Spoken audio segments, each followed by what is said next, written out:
Bonjour et merci aux organisateurs de me donner le privilège de réaliser cette présentation.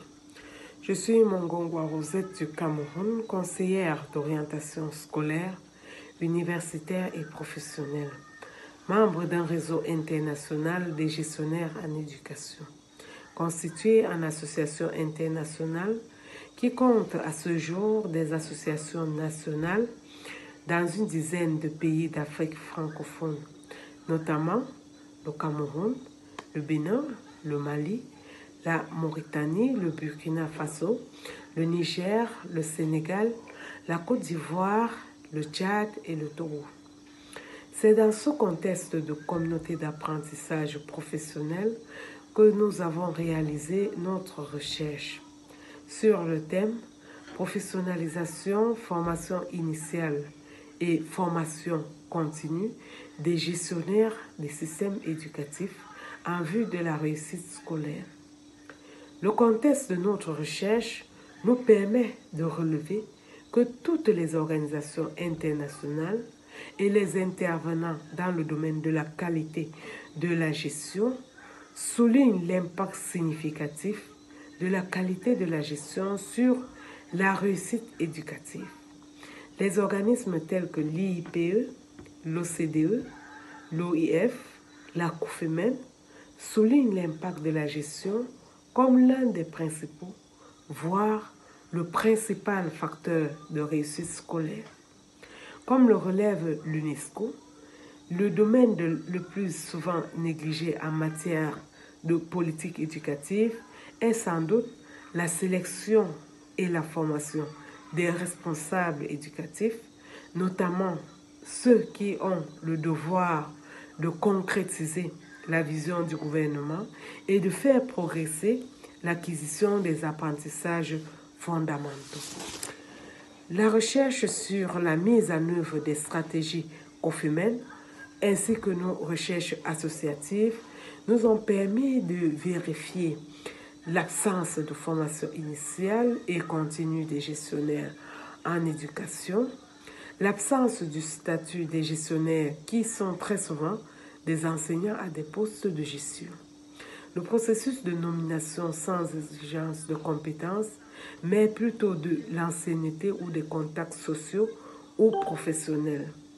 Nous avons noté l'absence d'identité professionnelle individuelle qui crée une confusion entre la formation d'enseignants reçue et la formation de gestionnaires occupés. De même que l'absence d'identité professionnelle collective dans la mesure où il existe très peu de regroupements professionnels et de représentation collective des gestionnaires en éducation. Les systèmes sont encore gérés de manière hiérarchique, fondée sur la conformité plutôt que sur l'autonomie et le leadership. Nous constatons aussi que la gestion des systèmes éducatifs, tant au niveau local que national, est souvent improvisée. C'est un apprentissage sur le tas sans acquisition préalable de compétences. Cette pauvreté de gestion interne se retrouve aussi au niveau international et universitaire. On note ici peu de programmes universitaires de formation à la gestion des systèmes éducatifs. Par exemple, lorsqu'on jette un coup d'œil sur la cartographie que réalise le réseau africain des chercheurs et des enseignants-chercheurs en éducation, on constate que le pourcentage des spécialités offertes en sciences de l'éducation est de 3,7% et concerne le management, la gestion et l'administration. On note également des difficultés à trouver des spécialistes en gestion des systèmes éducatifs ainsi que dans la recherche d'expertise et de documentation. Il y a peu de recherches, peu de colloques, peu de rencontres internationales dans ce domaine. En rapport avec le thème proposé dans ce colloque, nous avons voulu nous pencher sur la professionnalisation, formation initiale et formation continue des gestionnaires des systèmes éducatifs. en vue de la réussite scolaire notamment, évaluer la formation des gestionnaires en éducation, identifier les besoins en formation et proposer des solutions. Pour le faire, nous avons réalisé un sondage auprès de 246 membres du réseau Édugestion. Les répondants proviennent du Cameroun, Algérie, Bénin, Burkina Faso, Congo, Côte d'Ivoire, Égypte, Gabon. Ils occupent des fonctions diverses: directeurs, inspecteurs, proviseurs, principaux et j'en passe. Le dépouillement permet de constater qu'ils viennent à 71% des établissements publics. De ce sondage, la priorité en besoin de formation revient à la gestion des ressources, notamment les ressources humaines et financières, le leadership, le numérique éducatif. Dans des essais de solutions, quelques projets internationaux ont été réalisés, bien que modestes. On peut citer, entre autres, les assises francophones de la gestion réalisées par la COFEMEN, l'OIF, la Banque mondiale, le projet IFADEM en Côte d'Ivoire et au Burkina Faso, quelques programmes universitaires comme le Master GSE, Gestion des systèmes éducatifs, de l'Université Senghor. Au niveau du Cameroun, certains projets ont été plus ou moins réalisés. À terme, on peut noter en 2010 l'élaboration et la validation de la stratégie nationale de formation des gestionnaires du système éducatif. En 2011, l'élaboration du référentiel de compétences et de formation des responsables du système éducatif au niveau central avec l'OIF, la COFEMEN et l'ISESCO. En 2012, l'Université Senghor consolide les matériels de formation de tous les responsables de gestion des systèmes éducatifs au niveau local et central. Dans certains pays d'Afrique, le Cameroun n'a jamais contextualisé ces matériels. En 2016, nous avons eu le projet NHPC, Nachtigal Hydropower Company, sur le renforcement des capacités de 50 personnels de l'administration scolaire des établissements de l'enseignement technique de la zone du projet du barrage de Nachtigal. Les problèmes liés à la COVID-19 ont amené l'UNESCO à former près de 3000 directeurs d'école et 500 chefs d'établissement d'enseignement secondaire. En décembre 2023, le projet d'appui au développement de l'enseignement secondaire et des compétences pour la croissance et l'emploi a élaboré des référentiels métiers compétences, formation, évaluation et accréditation du guide d'organisation pédagogique et matériel du programme de formation des chefs d'établissement dans l'enseignement secondaire général. En janvier 2024, 40 grands formateurs ont été sélectionnés pour former 100 tuteurs en présentiel. Le programme Apprendre avec le projet PADC ont structuré en février les parcours de formation des chefs d'établissement. Toutefois, certains projets sont en cours, notamment la formation en ligne et en présentiel d'environ 6000 chefs d'établissement et leurs adjoints répartis dans 1970 lycées et collèges du Cameroun.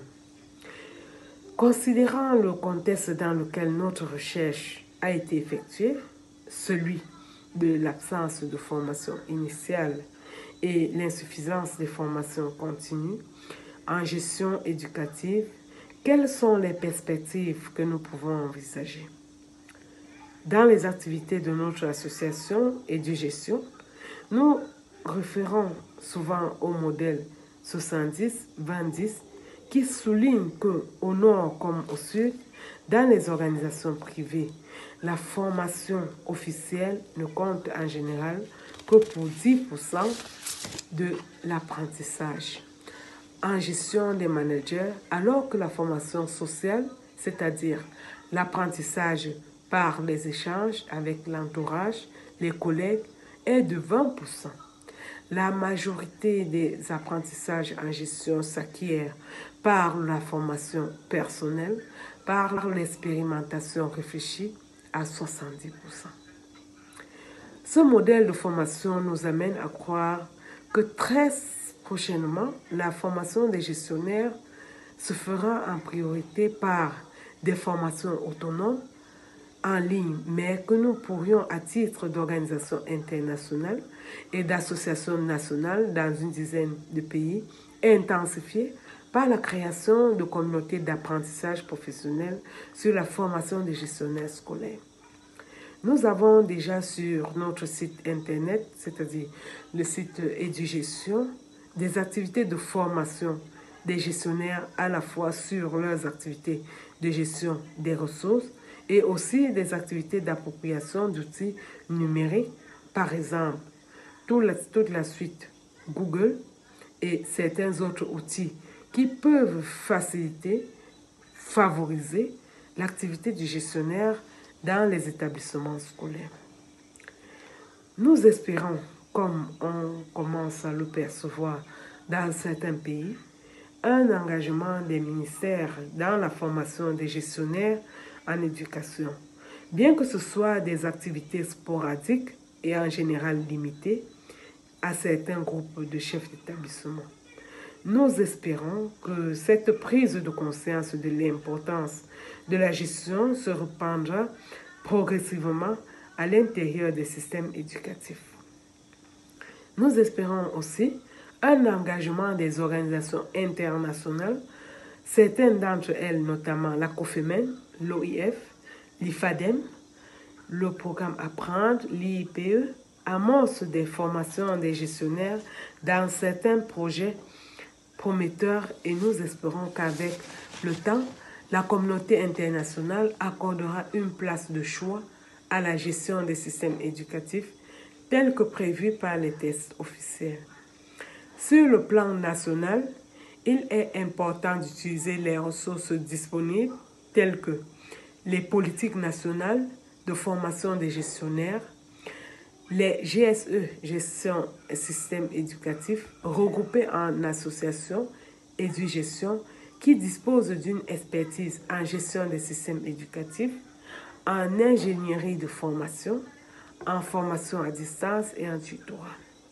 Nous espérons, comme on commence à le percevoir dans certains pays, un engagement des ministères dans la formation des gestionnaires en éducation, bien que ce soit des activités sporadiques et en général limitées à certains groupes de chefs d'établissement. Nous espérons que cette prise de conscience de l'importance de la gestion se répandra progressivement à l'intérieur des systèmes éducatifs. Nous espérons aussi un engagement des organisations internationales, certaines d'entre elles notamment la COFEMEN, l'OIF, l'IFADEM, le programme Apprendre, l'IIPE, amorcent des formations des gestionnaires dans certains projets prometteurs et nous espérons qu'avec le temps, la communauté internationale accordera une place de choix à la gestion des systèmes éducatifs tels que prévus par les tests officiels. Nous sommes tous conscients qu'il existe une crise généralisée des apprentissages de base.